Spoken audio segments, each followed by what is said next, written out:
ఈ సమయాన్ని బట్టి దేవునికి వందనాలు చెల్లిస్తా ఉన్నా. కూడి వచ్చిన మీకు అందరికి కూడా వందనాలు. అద్భుతమైనటువంటి సమయం. దాన్ని ఎప్పుడు ముగించమంటారు? ఇది పెద్ద ప్రశ్న నాకు ఎప్పుడు ఉంటుంది. ఎందుకు అని అంటే 9:15 అయింది. మరి ఎప్పుడు ముగించమంటారు సార్? 1 అవర్? ఓకే. ఆ సార్ని మీరందరూ మీ ఏరియా ఎమ్మెల్యేగా ఎన్నుకుంటే వారు చెప్పిన మాటకు నేను లోబడతా. ఓకే, వీలైనంత త్వరగా నేను ముగిస్తాను, తొందరపడకండి. ఒకసారి ఒక ఆయన ఇలాగే వాక్యం చెప్పడానికి వచ్చాడంట. ఆయన మొదలు పెట్టాడు. ఆయన అంశం ఆయనకు గుర్తుంది. 2వ రాకడ మీద మాట్లాడాలి. ఇదిగో నేను త్వరగా వచ్చుచున్నాను అని చెప్పాడంట. అది ఆయన టాపిక్. కానీ పేపర్లు వెతుకుతూ ఉన్నాడు. ఆయన రాసుకున్న నోట్స్ పోయింది, మర్చిపోయి వచ్చాడు. సో ఇదిగో నేను త్వరగా వచ్చున్నాను అనుకుంటూ తిప్పుతూ ఉన్నాడు పేపర్లు. మొదటిసారి చెప్పాడు, రెండోసారి చెప్పాడు, మూడోసారి చెప్పాడు. ఇంకా ఆయనకి ప్రసంగం ఏం గుర్తుకు రావట్లేదు, చెమటలు పడుతున్నాయి. వణికి వణికి ముందున్న ముసలామె మీద పడ్డాడంట. పడితే లేచి, అమ్మ క్షమించు, తప్పైపోయింది, నా పేపర్ మర్చిపోయినా అని అంటే ఆమె చెప్పిందంట, తప్పు నీది కాదు బాబు, తప్పు నాది. నువ్వు 3 సార్లు వార్నింగ్ ఇచ్చావు, నేను జాగ్రత్త పడాల్సింది, ఇక్కడ నుండి లేవాల్సింది, నేను లేవలేదు, నాది తప్పు అని అనిందంట. ఇక్కడ దేవునికి స్తోత్రం, దగ్గర ఎవరు లేరు. సో సిస్టర్ ప్యాసేజ్ చదవగానే రెఫరెన్స్ నాకు కొంచెం కన్ఫ్యూజన్ అయింది. బట్ సార్ మళ్ళీ సరి చేశారు. ఎనీవే, స్ట్రైట్గా దేవుని వాక్యంలోనికి వెళ్దాం. మొదటి యోహాను రాసినటువంటి మొదటి పత్రిక, దాంట్లో కొన్ని విషయాలు చూడడానికి ప్రయత్నం చేద్దాం. 4వ అధ్యాయంలో ఉన్న వాక్య భాగాన్ని మనము మెయిన్గా ఫోకస్ చేస్తూ క్రిస్మస్ సీన్ని అర్థం చేసుకోవడానికి ప్రయత్నం చేద్దాం. చిన్న ప్రార్థన చేసుకుందాం. ప్రార్థన చేసి దేవుని సహాయం కోరుదాం. పరిశుద్ధుడా, గొప్ప దేవా, మహోన్నతుడా, ఈ సమయంలో మీ పాద సన్నిధిలో చేరి ఉన్నాం. మీ వాక్యం చుట్టూ మేము చేరి ఉన్నాం. మీరు మాట్లాడండి. మనుష్యుడు మాట్లాడితే మాకు ప్రయోజనం లేదు. కేవలం మీరు మాట్లాడాల్సిందిగా మేము కోరుతా ఉన్నాం. మీ ఉద్దేశాలు మాకు బయలుపరచమని, మా దేవా మీ యొక్క సంకల్పాలు మేము అర్థం చేసుకునేట్లు మాకు కృపనిమ్మని ప్రార్థిస్తూ ఉన్నాం. ఆత్మదేవ, మీ ఆధీనంలోకి ఈ ప్రాంతాన్ని, ఇక్కడున్న ప్రతి వ్యక్తిని అప్పగిస్తూ మాతో మీరు మాట్లాడమని మా ప్రభువును, మీ ప్రియకమైనటువంటి యేసుక్రీస్తు నామాన్ని స్తుతించి ప్రార్థిస్తూ ఉన్నాం తండ్రి. ఆమెన్. యోహాను మనకందరికీ తెలుసు, శిష్యులలో అత్యంత ప్రియుడైనటువంటి శిష్యుడు అని ఆయనకి పేరు. యేసయ్యకి ప్రియుడైనటువంటి శిష్యుడు, the beloved, John the beloved అంటారు. చాలా ప్రియమైనటువంటి శిష్యుడు. కారణాలు 2 చెప్తారు. ఏంటంటే ఆయన చాలా చిన్న వయస్కుడు అంట, శిష్యులందరిలో చిన్నవాడు అంటారు. రెండవది, యేసుక్రీస్తు రొమ్మున ఆనుకొని ఉన్నటువంటి వాడు అని చెప్తారు. కాబట్టి ఈయన చాలా డిఫరెంట్ లాంగ్వేజ్లో రాస్తాడు. ఈయన రాసేటువంటి భాషలో చాలా భావోద్రేకాలు మిళితమై ఉంటాయి. ఈయన రాసేటువంటి భాషలో చాలా ఎమోషనల్ అప్పీల్ అనేది ఉంటుంది. సో అందుకే ఈయనకి ద అపోజిల్ ఆఫ్ లవ్ అని కూడా పేరు. ఎక్కువగా ప్రేమ ప్రేమ ప్రేమ ప్రేమ అనే మాట పదే పదే రిపీట్ అవుతూ ఉన్నట్టుగా చూస్తాం. యేసు ప్రభు యొక్క రాకడను గురించి ఆయన రాస్తూ కూడా అవే మాటలు రాస్తూ ఉన్నాడు. 4వ అధ్యాయం 7వ వచనం నుండి చూద్దాం. ప్రియులారా, మనము ఒకరినొకడు ప్రేమింతము, ఏలయనగా ప్రేమ దేవుని మూలముగా కలుగుచున్నది. ప్రేమించు ప్రతివాడును దేవుని మూలముగా పుట్టినవాడై దేవుని ఎరుగును. What a litmus test. Litmus test అంటే తెలుసు కదా మనకు. రసాయనాలు, కెమికల్స్, అవి ఏం కెమికల్ అని తెలుసుకోవడానికి లిట్మస్ టెస్ట్ చేస్తారు. ఆ పేపర్ పెట్టగానే అది ఎలాంటి ఏమంటారు రసాయనిక చర్య దాంట్లో జరుగుతుందో చెబుతుంది. For a Christian the litmus test is love, ప్రేమ.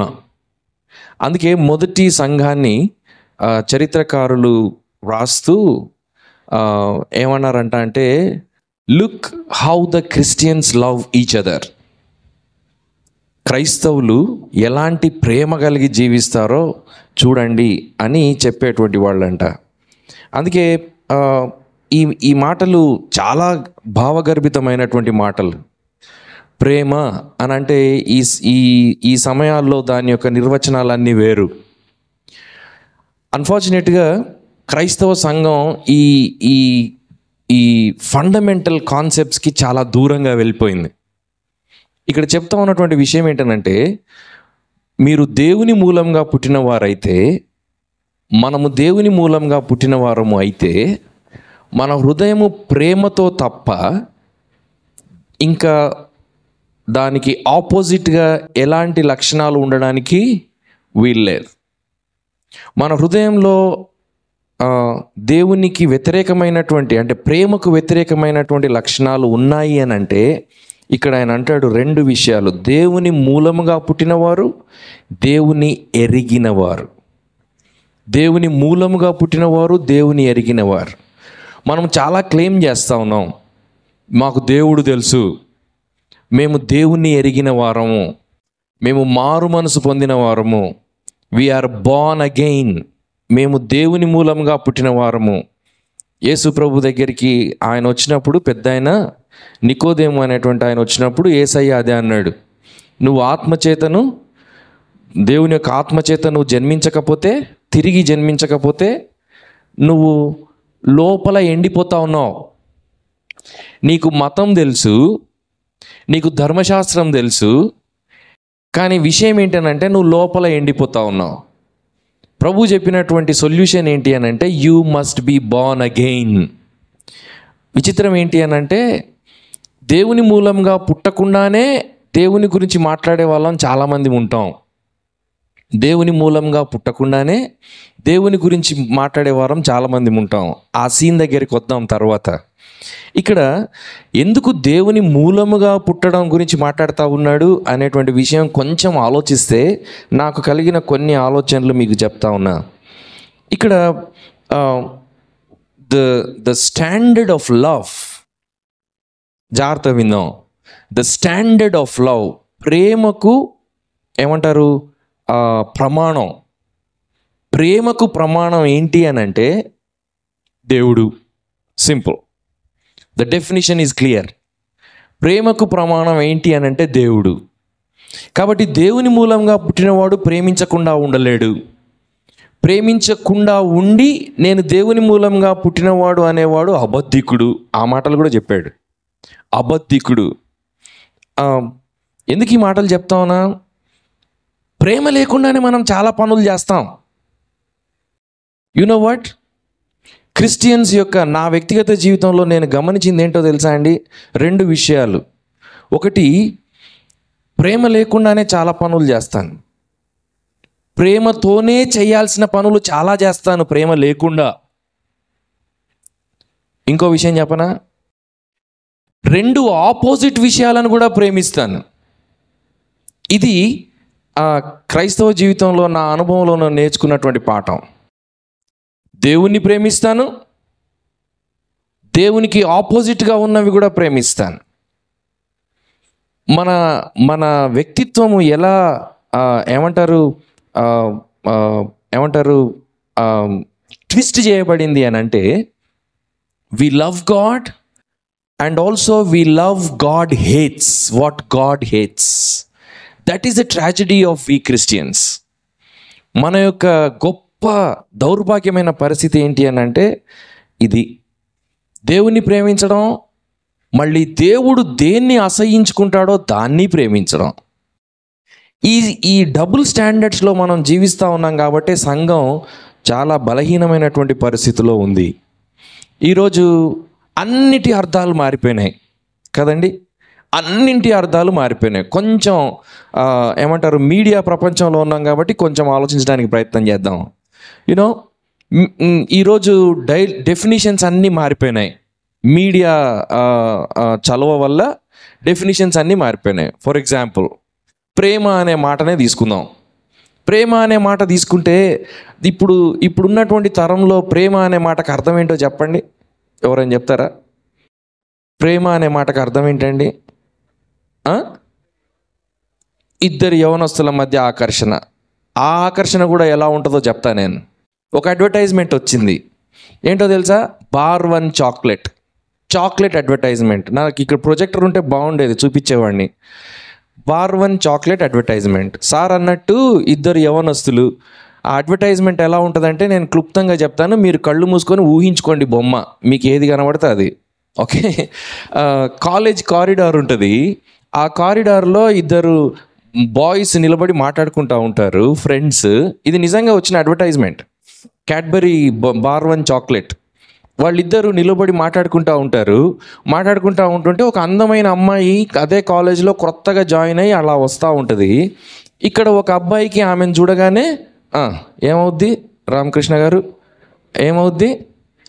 ఏమవుద్దో తెలుసు కదా, కుచి హోతా హై అంటారు కదా.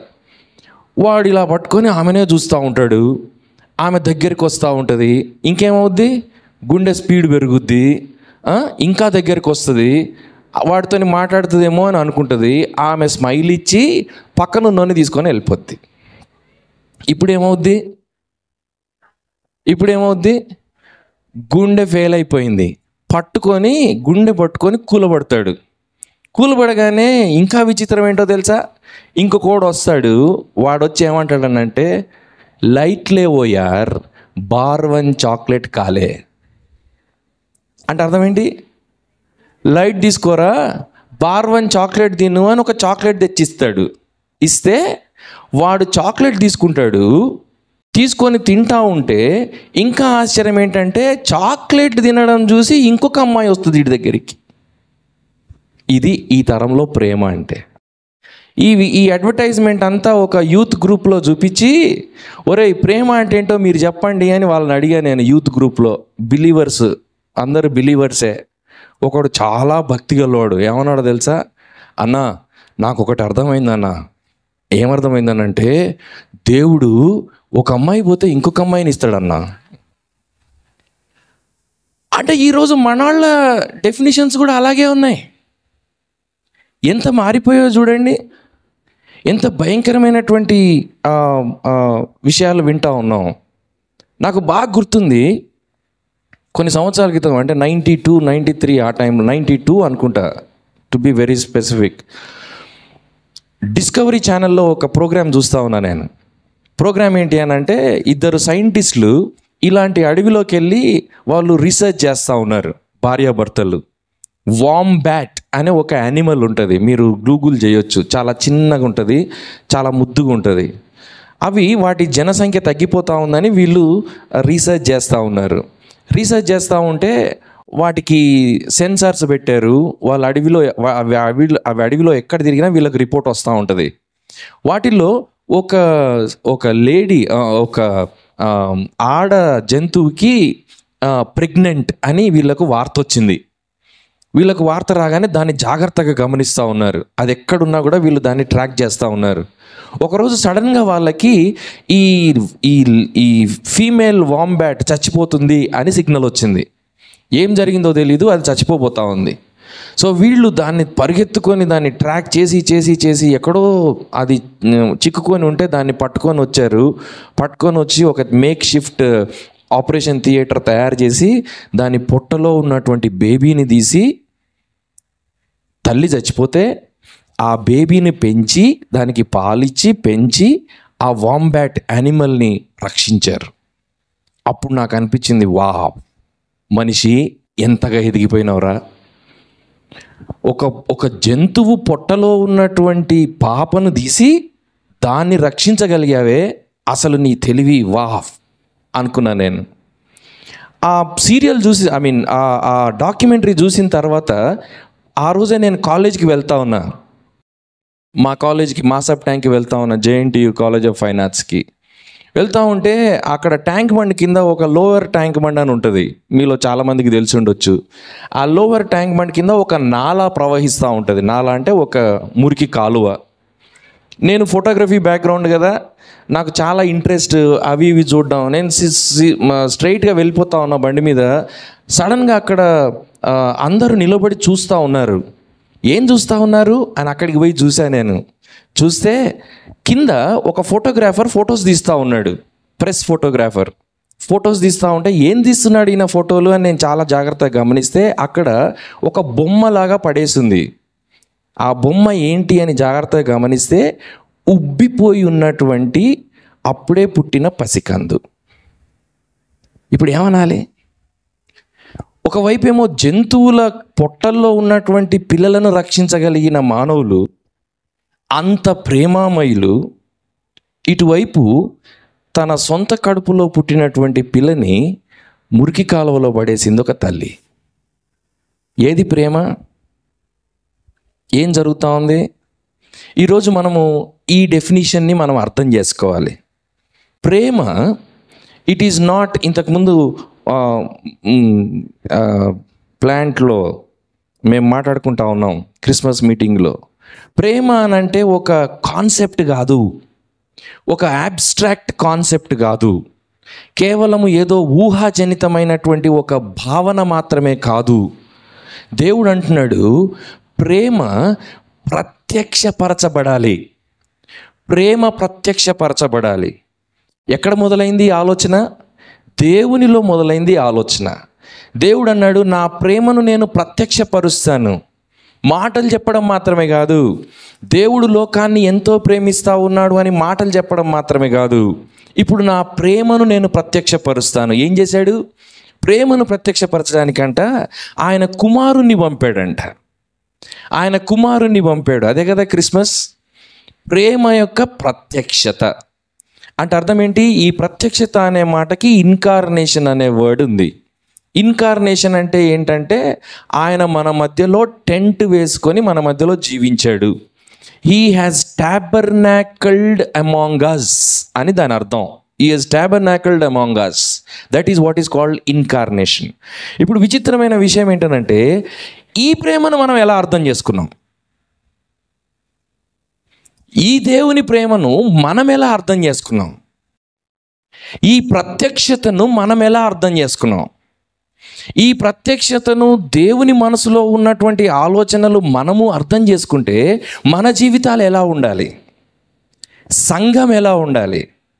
పరిచర్యలో ఇన్వాల్వ్ అయ్యే వాళ్ళ యొక్క క్రియలు ఎలా ఉండాలి? వాళ్ళ జీవన విధానం ఎలా ఉండాలి? ఇది ఇప్పుడు ఉన్నటువంటి ప్రశ్న. క్రిస్మస్ అనగానే పాటలు పాడడం, పండగ చేసుకోవడం, పిండి వంటలు చేసుకోవడం, బిర్యానీలు చేసుకోవడం, all good. But the question is that what Jesus is really looking for? మధ్యాహ్నం మేము మాట్లాడుకుంటా ఉన్నాం. ఏంటో తెలుసా?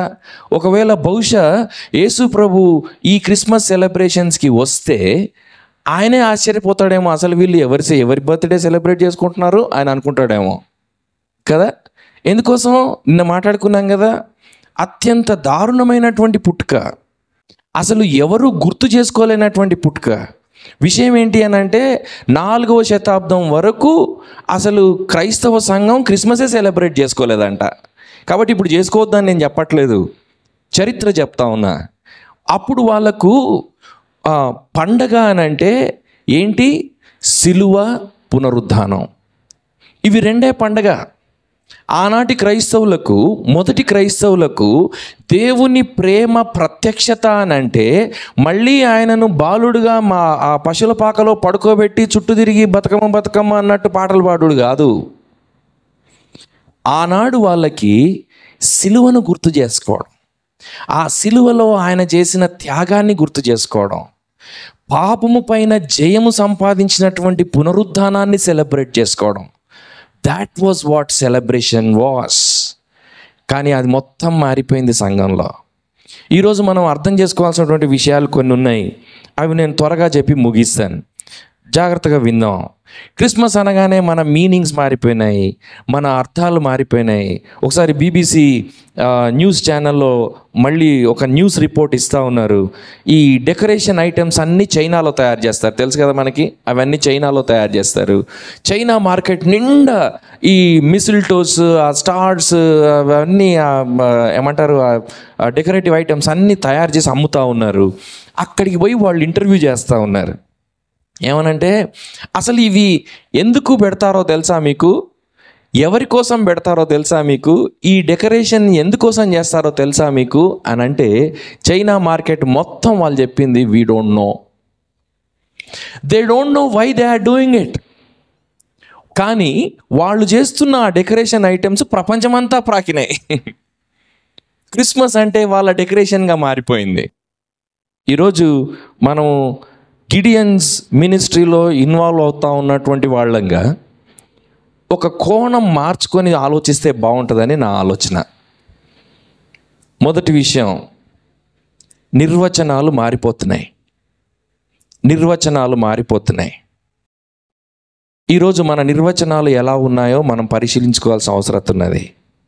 పరిచర్య ధర్మాలు మారిపోతున్నాయి. ఈరోజు వీటిని పరిశీలించుకోవాల్సిన అవసరం ఉన్నది. దేవుని యొక్క ఉద్దేశాలను గ్రహించకుండానే మనము దేవుని పనులలో ఇన్వాల్వ్ కావాలనేటువంటి కోరికలు పెరిగిపోతున్నాయి.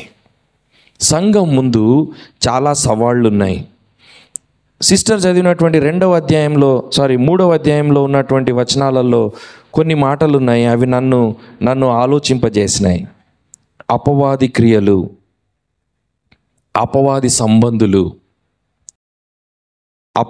సంబంధులు.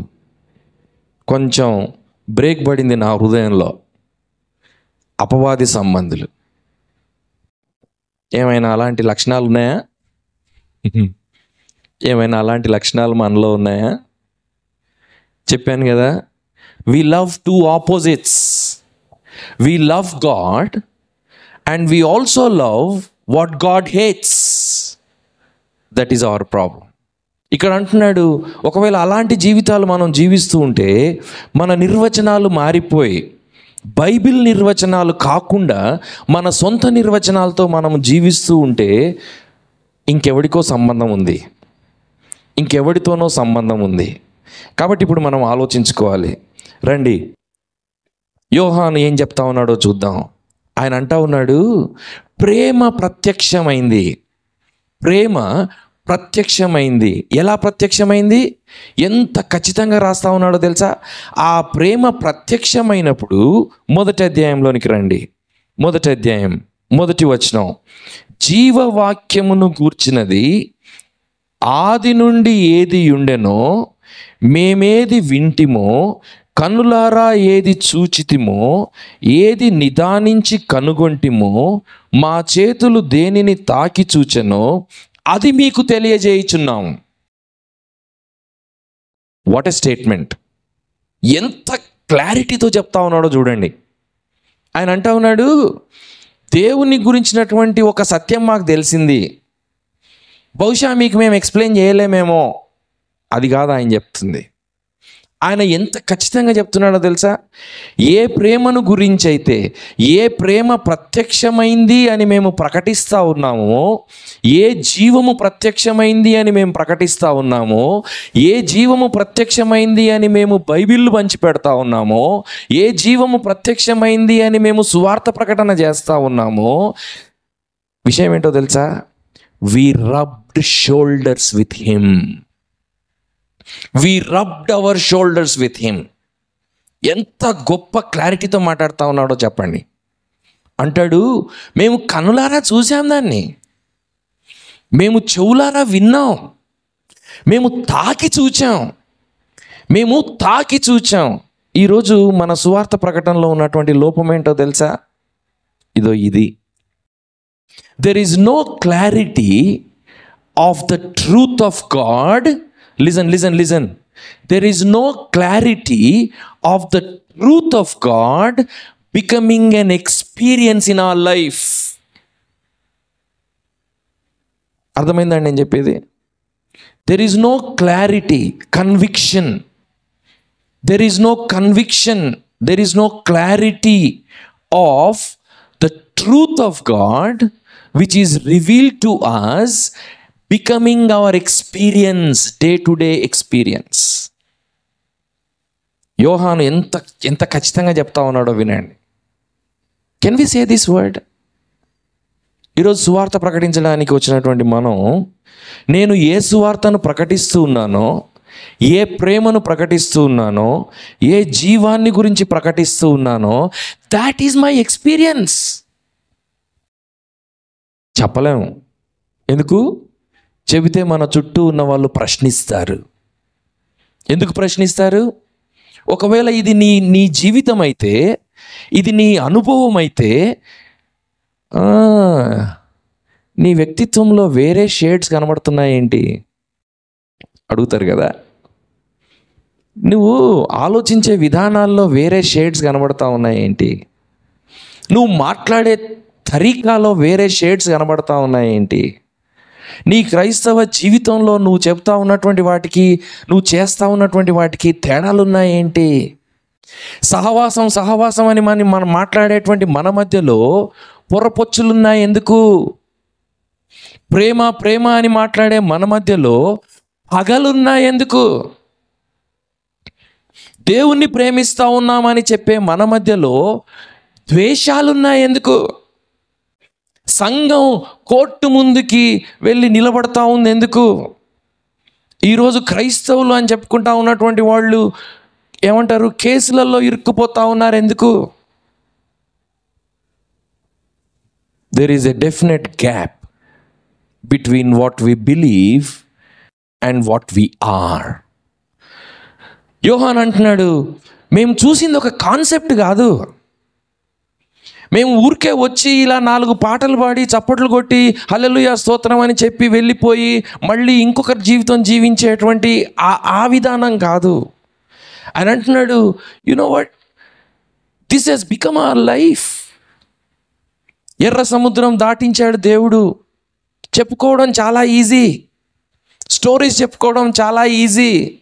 దావీదు గొలియాతుని చంపేశాడు, దావీదు సింహాన్ని చంపేశాడు, దావీదు ఎలుగుబంటిని చంపేశాడు. చెప్పుకోవడం చాలా easy. Question is that your life? Is the Bible truly your life and my life? Christmas అనగానే దేవుడు ఏదో పరలోకం నుండి ఏమంటారు ఒక పుస్తకం పడేయాలే ముస్లిమ్స్ నమ్ముతా ఉన్నట్టు. క్రిస్మస్ అనగానే దేవుడు ఏదో పరలోకం నుండి ఒక మంత్రం పడేయాలే, ఈ మంత్రం చదువుకో, నీ జీవితం అంతా పొద్దున్న లేచి ఈ మంత్రం చదువుతూ ఉండు, నీకు ఏ కీడు జరగదు. నో, అది చెప్పలే దేవుడు. ఏమన్నాడు? I will incarnate. ఈరోజు సంఘంలో మనం ఆలోచించాల్సినటువంటి విషయాలు, సువార్త యొక్క డెఫినిషన్ మార్చేసాం. ఉదయం చదువుతా ఉన్నాం రామకృష్ణ గారి ఇంట్లో సిమియోను స్టోరీ. క్రిస్మస్లోనికి వద్దాం. సిమియోను దగ్గరికి యేసుక్రీస్తుని ఆలయంలోనికి తీసుకురాగానే ఆయన అన్న మాట చాలా ఆశ్చర్యం కలిగించేటువంటి మాట. ఏమన్నాడో తెలుసా? నేను రక్షణను చూసి ఉన్నాను, దేవుని యొక్క రక్షణను చూసి ఉన్నాను. కొద్దిసేపు క్రిస్మస్ సీన్లోనికి వెళ్దాం. వెళ్ళి అక్కడ ఉన్నటువంటి క్రీస్తులను గమనిద్దాం. ఈ మాట కొంచెం మీకు ఆశ్చర్యంగా అనిపించవచ్చు. క్రిస్మస్లో ఎంతమంది క్రీస్తులు ఉన్నారు? ఏమండి, క్రిస్మస్లో ఎంతమంది క్రీస్తులు ఉన్నారు? చెప్పరు. క్రిస్మస్లో ఎంతమంది క్రీస్తులు ఉన్నారు? ఏ మాట అంటే ఏమవుద్దో అన్నట్టు చూస్తున్నారు నన్ను. ఎంతమంది క్రీస్తులు ఉన్నారు? ఒకడే క్రీస్తున్నాడు కదా? నో, కనీసం 4 క్రీస్తులు ఉన్నారు. చెప్పనా? వినండి. ఒక ఆయన దగ్గరికి వార్త వచ్చింది. ఇదే వార్త. ఏం వార్త? రక్షకుడు పుట్టి ఉన్నాడు. రక్షకుడు పుట్టి ఉన్నాడు అనే వార్త రాగానే ఇంతసేపు సార్ గుర్తు చేశారు, ఆయనకు వణుకు పుట్టింది. ఎందుకు? ఆయనకు ఈ క్రీస్తు వేరు. హలో, పిల్లికి కూడా నా ప్రసంగం నచ్చినట్టుంది. పాపం అక్కడ దాక్కుంది కదా, సరే ఉండనియండి, ఏం పర్లేదు, పర్లేదు పర్లేదు పర్లేదు, ఉండండి. హేరోదుకి క్రీస్తు ఎవరండి? హలో, హేరోదుకి క్రీస్తు ఎవరు? విరోధి. రక్షకుడు పుట్టి ఉన్నాడు అని అంటే వాడి దృష్టిలో విరోధి పుట్టి ఉన్నాడు. ఎందుకు ఈ మాట చెప్తున్నానో తెలుసా?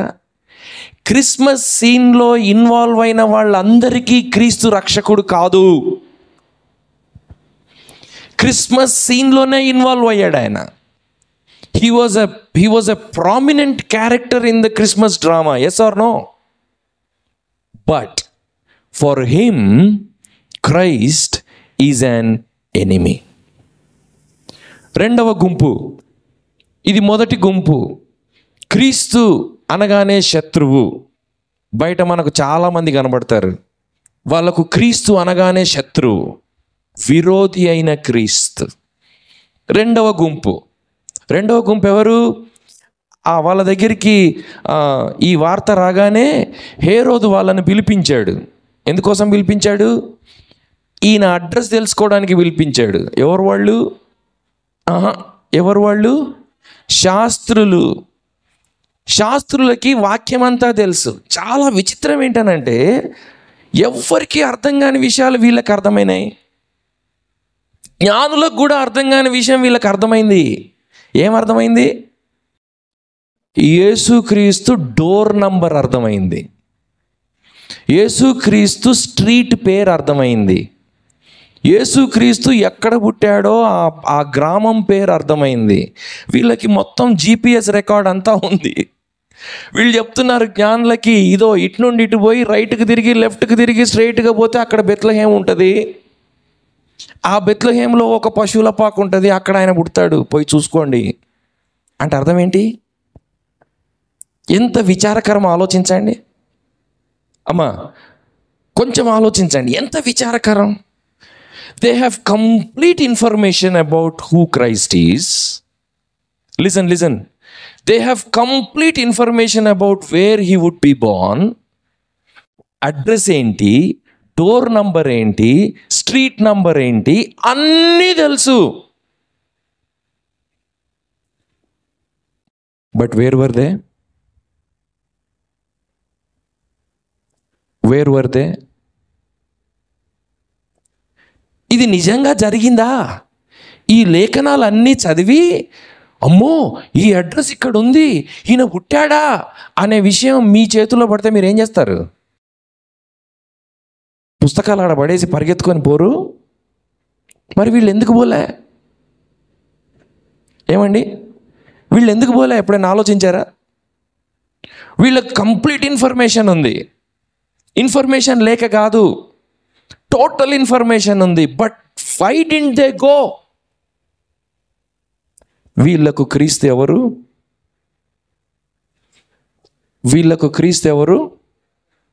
Just an information. ఇంకొంచెం మంచి మాట చెప్పండి, వీళ్ళు మత పెద్దలు. వీళ్ళకు క్రీస్తు కేవలం ఒక మతం. Hello, please listen to me carefully. వీళ్ళకు క్రీస్తు కేవలం ఒక మతం. మూడో గుంపు దగ్గరికి వద్దాం. నా టైం అయిపోతా ఉంది కాబట్టి నేను పరిగెత్తుతా ఉన్నా. లిజన్, మూడో గుంపు దగ్గరికి వద్దాం. మూడో గుంపు, వీళ్ళకు అనూహ్యంగా దేవుడు బయలుపరిచాడు. యాక్సిడెంటల్గా వీళ్ళు సీన్లో ఇన్వాల్వ్ అయ్యారు. ఓకే, వీళ్ళకు అనూహ్యంగా దేవుడు బయలుపరిచాడు. ఒక అద్భుతమైన తార కనబడింది. ఎవరు వీళ్ళు? జ్ఞానులు. ఓకే, ఆ తార వాళ్ళను నడిపించుకుంటూ తీసుకొచ్చింది ఎక్కడ దాకా? రక్షకుడి దగ్గరికి. వాళ్ళు వచ్చారు, చాలా చక్కగా ఆరాధించారు, వంగి నమస్కారం పెట్టారు. అంత మాత్రమే కాదు, అత్యంత విలువైనటువంటి ఏమంటారు కానుకలు తీసుకొచ్చి ఆయన పాదాల దగ్గర పెట్టారు. చాలా మంచోళ్ళు కదా. ఇంకొక గుంపు ఉంది, వాళ్లకు అంతే. అసలు ప్రపంచంలో ఇంతవరకు ఎవడు చూడని సీన్ వాళ్ళు చూశారు. ఏంటది? దూతలు ఆకాశంలో పాటలు పాడడం. వీళ్ళు మాత్రమే చూశారు. వీళ్ళకు స్పెషల్ ఏమంటారు దాన్ని, స్పెషల్ పర్ఫార్మెన్స్, స్పెషల్ ఆడియన్స్ అంటారు కదా. వీళ్ళకు చాలా అద్భుతమైనటువంటి ఆపర్చునిటీ. దేవుని దూతలు పాటలు పాడారు, వాళ్ళను నడిపించుకుంటూ తీసుకొచ్చారు ఆ పశువుల పాక దగ్గరికి. వీళ్ళు కూడా చాలా సంతోషంగా వాళ్ళ స్థాయికి తగ్గట్టు గిఫ్ట్స్ తీసుకొని వచ్చారంట. వచ్చి పాటలు పాడుతూ, ఎగురుతూ, డ్యాన్స్ వేస్తూ స్తుతిస్తూ, ఆరాధించారు. నెక్స్ట్ ఏం చేశారు సార్? నెక్స్ట్ ఏం చేశారు ఏమ్మా? నెక్స్ట్ ఏం చేశారు? వెళ్ళిపోయారు. ఎక్కడికి వెళ్ళిపోయారు?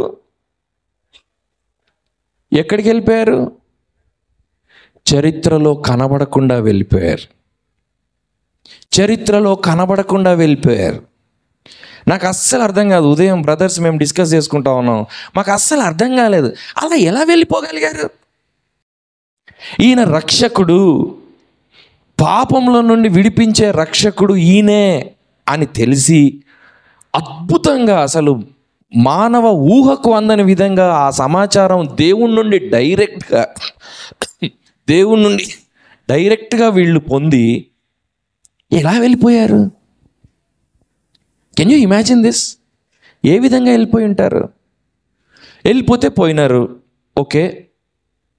హేరోదు చంపుతాడని వాళ్ళకు భయం, లేకపోతే వీళ్ళ గొర్రెలు మందలు అడవిలో ఉన్నాయని వీళ్ళకు భయం, వెళ్ళిపోయినారు. మళ్ళీ ఎందుకు రాలేదు? 33 సంవత్సరాలు కనబడకుండా ఎక్కడికి పోయినారు? ఇప్పుడు చెప్పండి, వీళ్ళకు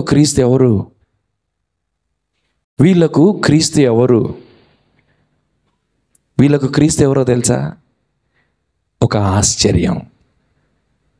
Christ was just a miracle for them. వచ్చారు, అద్భుతమైనటువంటి సీన్ చూశారు, ఆరాధించారు, థ్యాంక్స్ చెప్పారు, కానుకలు ఇచ్చారు. మళ్ళీ వాళ్ళ జీవితాల్లో వాళ్ళు కొట్టుకుపోయినారు. ఈరోజు సంఘంలో అలాంటి వాళ్ళు లేరంటారా? ఈరోజు సంఘంలో ఎన్ని బోధలు వచ్చాయో. యేసుక్రీస్తు అని అంటే అద్భుతాలు చేసేవాడు, అప్పులు తీర్చేవాడు, ఆశ్చర్యకార్యాలు చేసేవాడు, ఆరోగ్యం ఇచ్చేవాడు.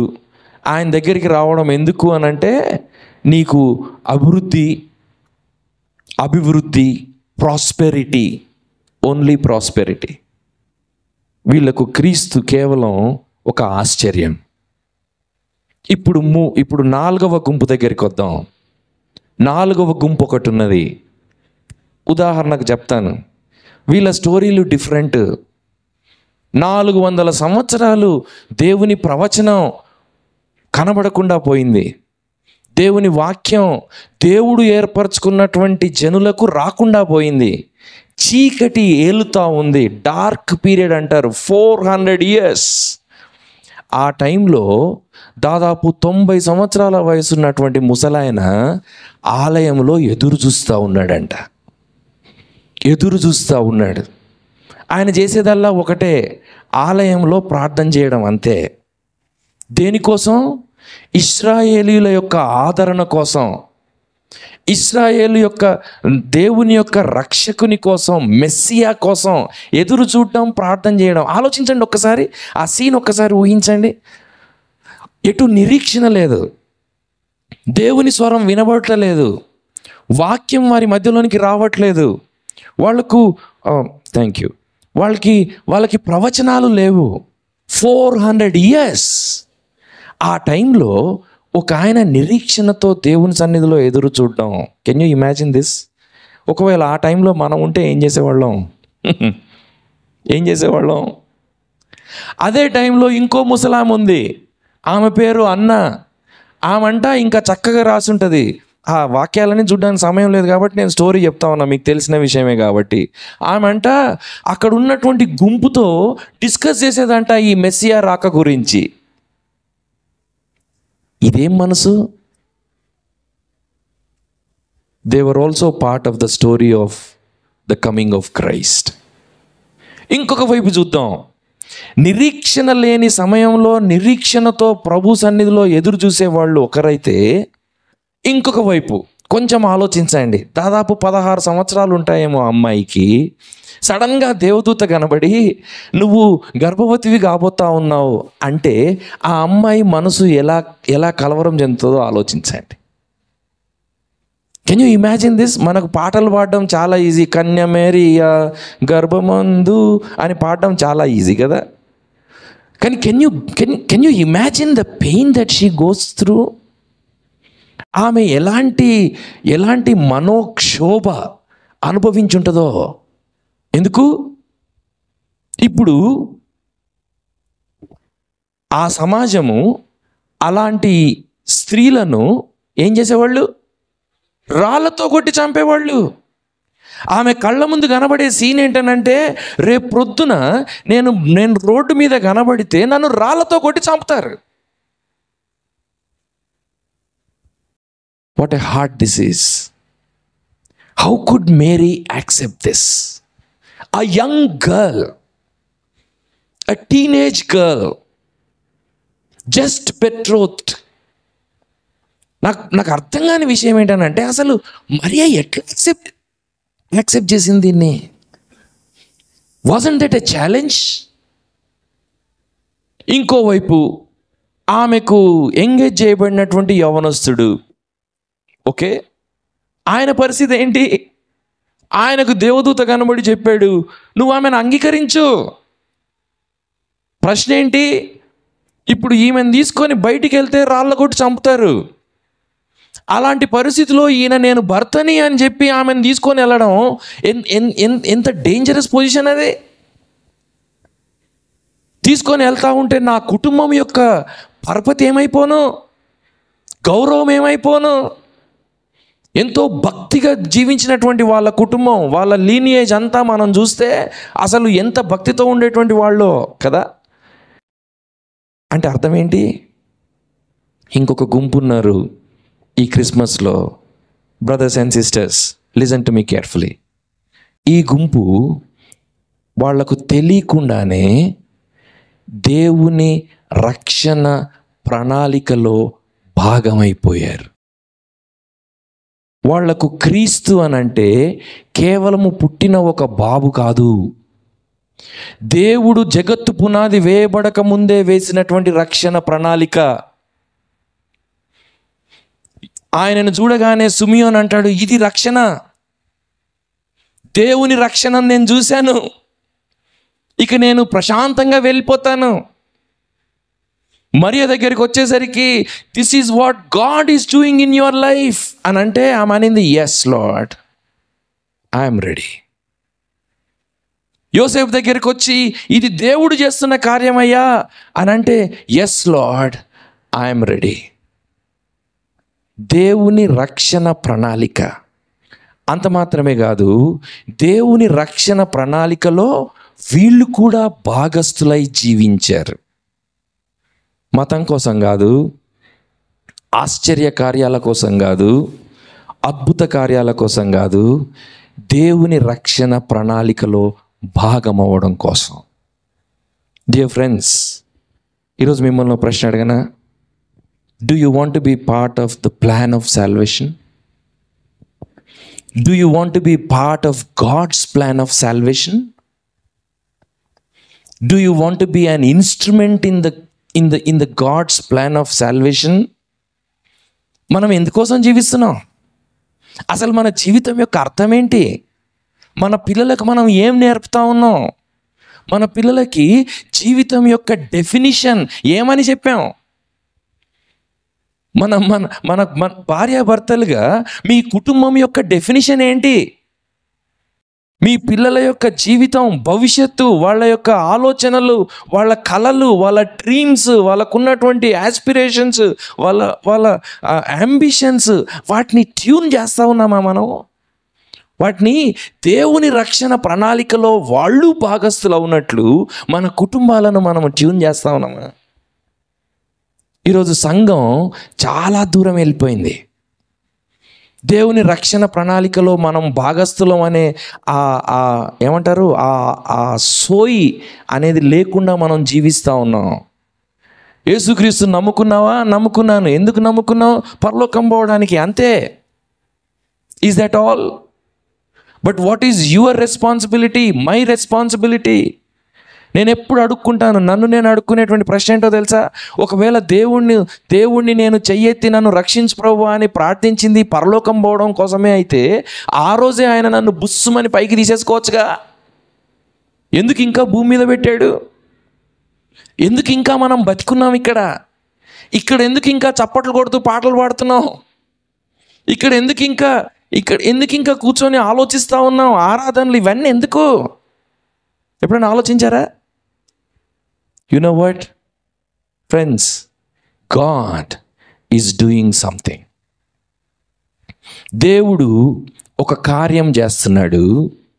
ఇప్పుడు ప్రశ్న ఏంటనంటే, నువ్వు నేను అందులో పాలి భాగస్థులం అవుదామా, లేక కేవలము ఆ జ్ఞానుల వలె వచ్చి కానుకలిచ్చి హల్లెలూయా స్తోత్రం చెప్పి స్పెక్టేటర్స్ లాగా వెళ్ళిపోదామా?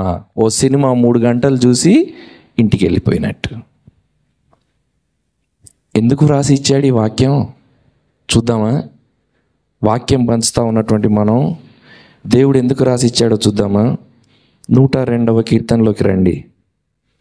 102వ కీర్తన 102వ కీర్తన 20వ వచనం, 21వ వచనం, 22 వరకు.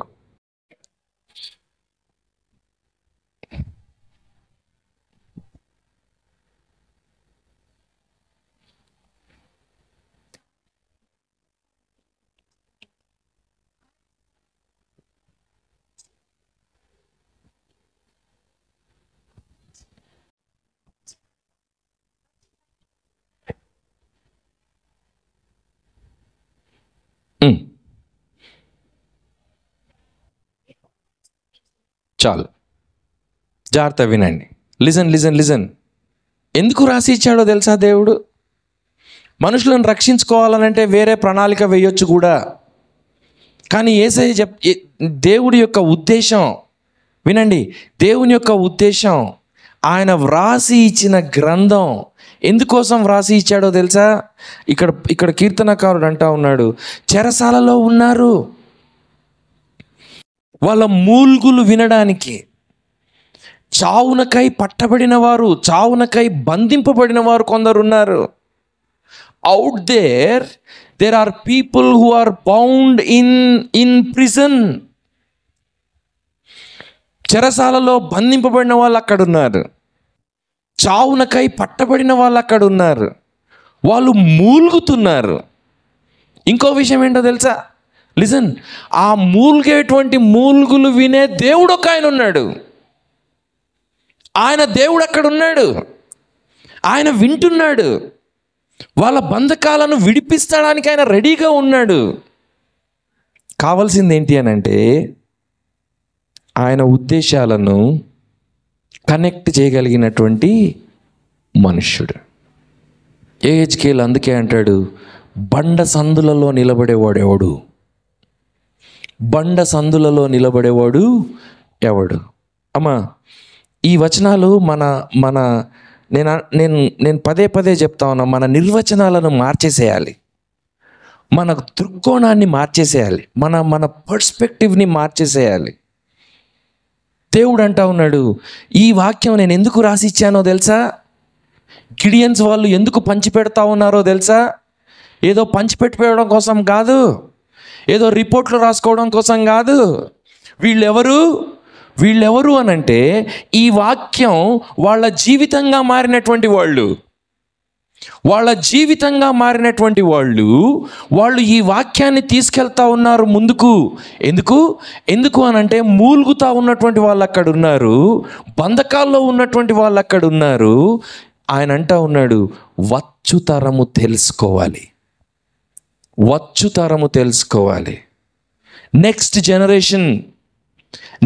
generation should know that there is a God who is ready to wipe off their tears.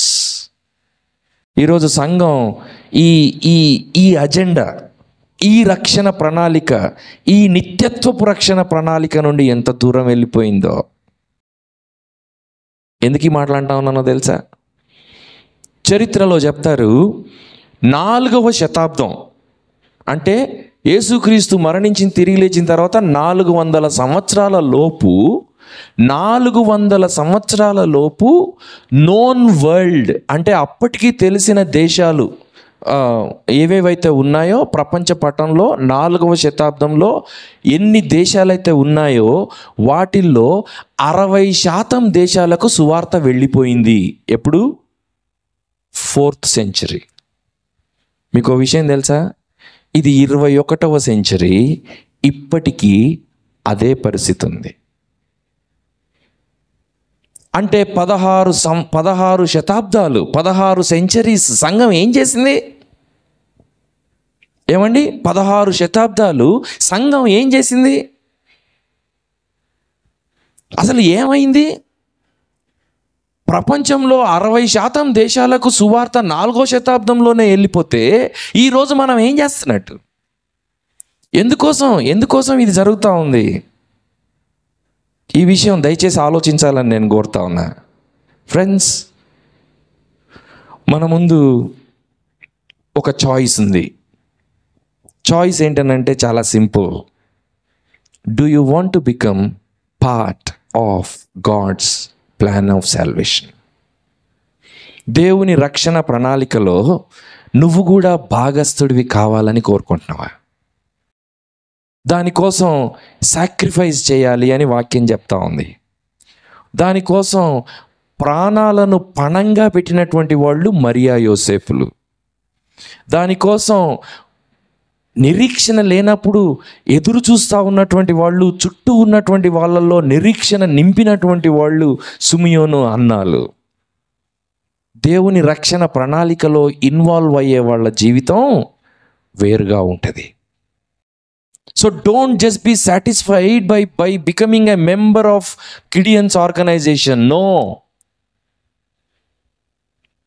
I congratulate you and I really appreciate you. But we need to ask ourselves a question. మన జీవితాలు ఆ దేవుని యొక్క ప్రణాళికను నెరవేరుస్తున్నాయా? ఎందుకు ఈ మాటలు చెప్తా ఉన్నానో తెలుసా? హైదరాబాద్ చుట్టూ మేము ఒక సర్వే చేసాం. 2006 సంవత్సరంలో ప్రార్థనలో దేవుడు బయలుపరిచిన విషయం ఏంటి అని అంటే, హైదరాబాద్ చుట్టూ ఒక స్పిరిచువల్ వ్యాక్యూమ్ ఉన్నది అనే ఆలోచన ఇచ్చాడు దేవుడు. ఏంటి స్పిరిచువల్ వ్యాక్యూమ్ అని మేము సర్వే చేస్తే 60 కిలోమీటర్లు సిటీ చుట్టూ 60 కిలోమీటర్ల సర్కిల్ గీసి అందులో ఎన్ని గ్రామాలు ఉన్నాయని లెక్క పెడితే 3600 గ్రామాలు ఉన్నాయి. హైదరాబాద్లో ఇప్పుడు 7500 సంఘాలు ఉన్నాయి. హైదరాబాద్కి 60 కిలోమీటర్ల డిస్టెన్స్ తర్వాత పెద్ద పెద్ద సిటీస్ ఉన్నాయి. సూర్యాపేట కావచ్చు, జనగాం కావచ్చు, వికారాబాద్ కావచ్చు, అటు జడ్చర్ల కావచ్చు, అలా పెద్ద పెద్ద టౌన్స్ ఉన్నాయి. అక్కడ కొద్దిగా గొప్ప సేవ జరుగుతూ ఉంది. మరి మధ్యలో ఏం జరుగుతూ ఉంది? ఎందుకు స్పిరిచువల్ వ్యాక్యూమ్ అని సర్వే చేసాం? విషయం ఏంటో తెలుసా అండి? ఈ రోజు వరకు కూడా, ఈ రోజు 2024 సంవత్సరం డిసెంబర్ నెల ఈ రోజు వరకు కూడా దాదాపు 1800 గ్రామాలలో ఒక్క క్రైస్తవుడు కూడా లేడు. Can you believe this? ఒక్క క్రైస్తవుడు కూడా లేడు. క్రైస్తవుడు అంటే నేను మతం గురించి మాట్లాడట్లే. క్రీస్తుని తెలుసుకున్నటువంటి వాళ్ళు, రక్షకుని తెలుసుకున్నటువంటి వాళ్ళు ఒక్కళ్ళు కూడా లేరు. మన రికార్డ్స్లోనేమో భారతదేశం అంతా 7 సార్లు సువార్త ప్రకటించబడింది అని రాసుకునే సంస్థలు ఉన్నాయి. ఏం జరుగుతూ ఉంది? ఏం చేస్తూ ఉన్నాం? ఈరోజు దయచేసి మనము సీరియస్గా ఆలోచిద్దాం. ఇంకొంచెం సాక్రిఫిషియల్గా పనిచేయడానికి సిద్ధపడదాం. ఇంకొంచెం మన కంఫర్ట్స్ని ప్రక్కకు పెట్టి పనిచేయడానికి సిద్ధపడదాం. ఇంకొక మాట చెప్పనా? కొంచెం మరియలాంటి మనసు కలిగి పనిచేయడానికి సిద్ధపడదాం. బయటికి వెళ్తే రాళ్లతో కొడతారు, అయినా నేను దేవుని ప్రణాళికలో భాగస్థురాల్ని. బయటికి వెళ్తే మమ్మల్ని, మా కుటుంబాన్ని అంతా చీ అంటారు, అయినా నేను దేవుని మాటకు లోబడతాను అన్నాడు యోసేపు. ఈరోజు ప్రశ్న, మన ముందు చాలా సవాళ్ళు ఉన్నాయి, సంఘం చాలా దూరం వెళ్ళిపోతూ ఉంది. మనం ఏం చేద్దాం? ఈ క్రిస్మస్లో దేవుని రక్షణ ప్రణాళికలు అదేమైనా కావచ్చు. మీరు వ్యక్తిగతంగా ఇంటికి వెళ్ళి ప్రార్థన చేసుకోండి. ప్రభువా, నేను ఎలా నీ రక్షణ ప్రణాళికలో భాగస్తురాల్ని కావాలి? How can I be part of your plan of salvation? I don't want to be a spectator. నేను కేవలము ఒక ప్రేక్షకుడిలాగా ఉండాలని ఇష్టపడట్లేదు. ఏదో 4 కానుకలు ఇచ్చేసి నా పని అయిపోయింది అని అనుకునే వాళ్ళలాగా నేను ఉండాలని అనుకోవట్లేదు. ఏదో ఏమంటారు, కేవలము మతాచారంగా అన్ని సమాచారం అంతా సేకరించి నాకు అంటి పట్టదు అన్నట్టుగా ఉండేటువంటి ఆ విశ్వాసం నాకు అక్కర్లేదు. ప్రాణం మీదకి వచ్చిన I want be part of your plan of salvation. ఎక్కడి నుండి వచ్చింది ఆలోచన? దేవుడు తానే అనుకున్నాడు, నేను వీళ్ళని రక్షించాలి అంటే, అమ్మ నేను మానవుని రక్షించాలి అని అంటే నా ప్రాణం మీదకి వస్తుంది. అది దేవుని ఆలోచన. అలాంటి మనసు మనము కలిగి ఉండాలని, అలాంటి ప్రేమ మనము కలిగి ఉండాలని, నశించిపోతూ ఉన్నటువంటి వ్యక్తులను చూస్తూ ఉన్నప్పుడు, మనుషులను చూస్తూ ఉన్నప్పుడు నశించిపోతా.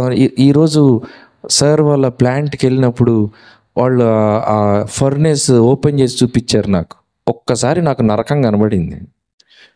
బాబోయ్ అనుకున్నాను నేను. ఆలోచిద్దాం ఒకసారి, ఎలా నిద్రపోగలం?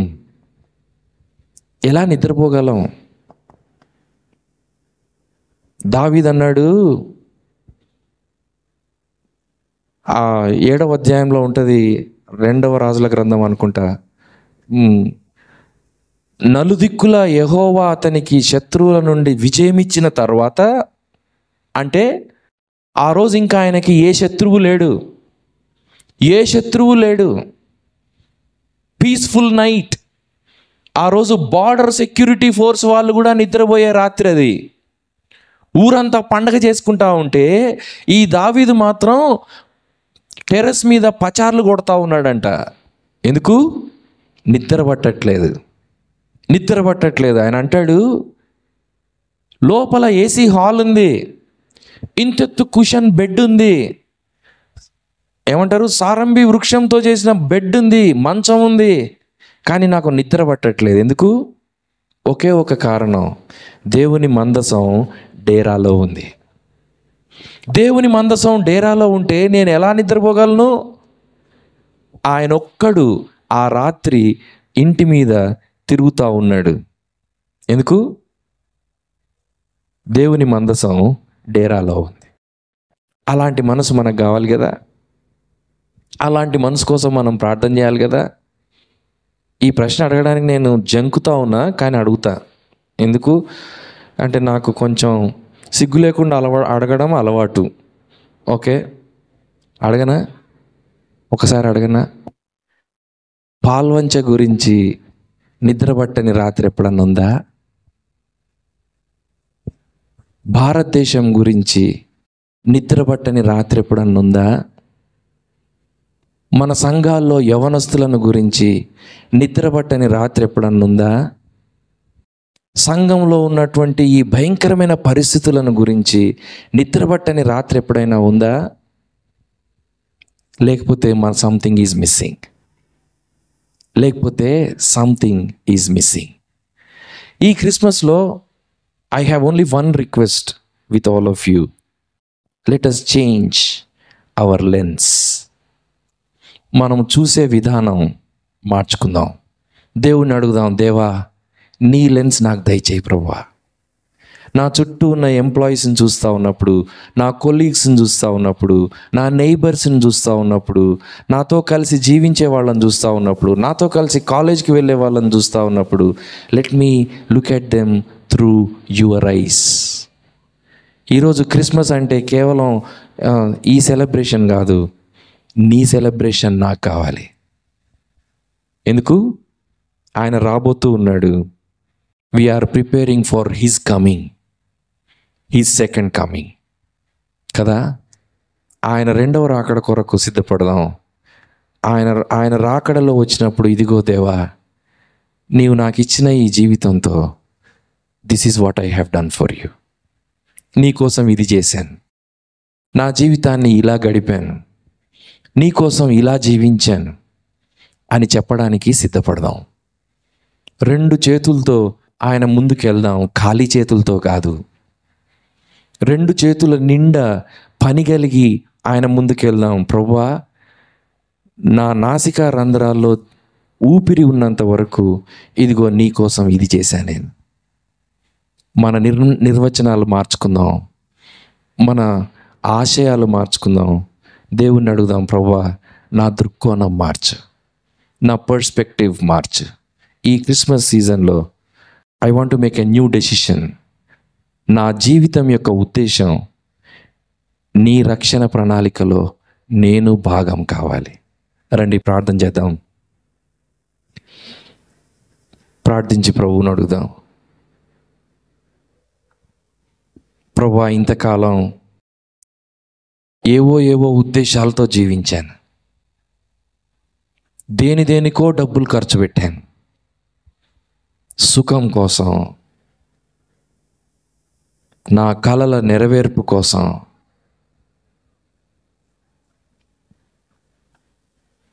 నా సమయం అంతా వెచ్చించాను.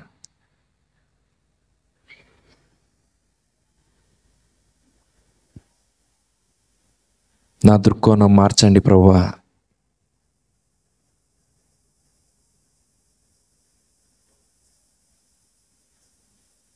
I want to give my all so that I can be part of your plan. I don't want to be a spectator.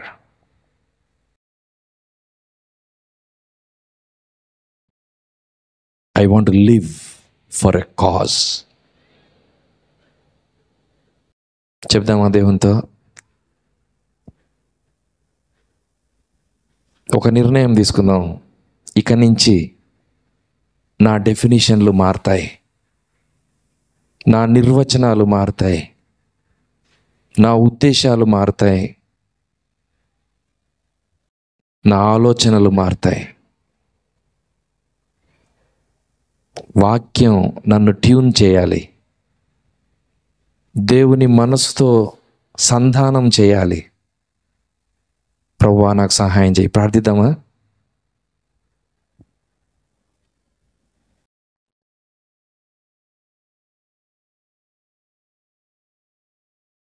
కృపామయుడా, ప్రేమమయుడా, ప్రేమను ప్రత్యక్షపరిచినటువంటి దేవా, ప్రాణం పెట్టినంతగా మమ్మల్ని ప్రేమించిన ప్రభుడు, ఈ రాత్రి మా హృదయాలు తెరిచి మీకు వందనాలు చెల్లిస్తా ఉన్నాం. జీవితం అనే బహుమానాన్ని మాకు ఇచ్చారు. మేము వృధా చేస్తున్నాం, ఒప్పుకుంటా ఉన్నాం, క్షమించమని అడుగుతా ఉన్నాం. మిమ్మల్ని ప్రేమిస్తున్నాం, మీరు దేన్ని వ్యతిరేకిస్తారో దాన్ని ప్రేమిస్తున్నాం. ఎంత దౌర్భాగ్యులం ప్రభువా. దయచేసి నన్ను, మమ్ములను మీరు క్షమించమని ప్రార్థిస్తా ఉన్నాం. క్రీస్తు అంటే కేవలం ఒక సమాచారంగా చూస్తూ ఉన్నాం, ఒక మత ఆచారంగా చూస్తూ ఉన్నాం. దయచేసి మా దృక్కోణం మార్చండి. మీ రక్షణ ప్రణాళికలో మేము భాగస్థులం అవునట్లు ఇక్కడున్న ప్రతి ఒక్కరిని వ్యక్తిగతంగాను కుటుంబాలుగాను మీరు మార్చుమని, ఆశీర్వదించమని ప్రార్థిస్తూ ఉన్నాం. మీకు వందనాలు. సమయాన్ని ఆశీర్వదించినందుకు మీకు స్తుతులు, స్తోత్రాలు చెల్లిస్తూ మా ప్రభువును మీ ప్రియకుమైనటువంటి యేసుక్రీస్తు నామములో స్తుతించి వేడుకుంటున్నాం తండ్రి. Amen. Thank you very much. నాకు ఇచ్చిన ఈ సమయాన్ని బట్టి పెద్దలందరికీ వందనాలు. ఒక చిన్న అనౌన్స్మెంట్. మేము చిన్నపిల్లల కోసం ఒక పుస్తకం తయారు చేసాం. బైబిల్లో ఉన్న స్టోరీస్ అన్నీ కలిపి 52 స్టోరీస్. సంవత్సరంలో 52 వారాలు పిల్లలు చదువుకోవడం కోసం బయట బుక్స్ ఉన్నాయి. ఒక సంవత్సర కాలంలో వాళ్ళు బైబిల్ మొత్తం అర్థం చేసుకునే కోసం అది తయారు చేసాం. 700 ఇల్లస్ట్రేషన్స్ ఉంటాయి, 52 స్టోరీస్. ప్రతి స్టోరీ కూడా దేవుని రక్షణ ప్రణాళికకి లింక్ చేయబడుతూ ఎక్స్ప్లెనేషన్ ఉంటుంది. అలాగే ప్రతి స్టోరీ కూడా వాళ్ళు అర్థం చేసుకోవడం కోసం చివరికి వాళ్ళ కమిట్మెంట్ ఫార్మ్స్ ఉంటాయి. So if you want to give your children a gift, the best gift is give them a Bible which they can understand. Right? తెలుగులో, ఇంగ్లీష్లో ఉన్నాయి. దయచేసి ప్రార్థన చేయండి. ఒరియాలో రాబోతూ ఉన్నాయి. ఇంకా భారతదేశంలో ఉన్న అనేక భాషల్లోకి చేయాలని ప్రయత్నం చేస్తూ ఉన్నాం. దయచేసి సహకరించండి. Thank you very much.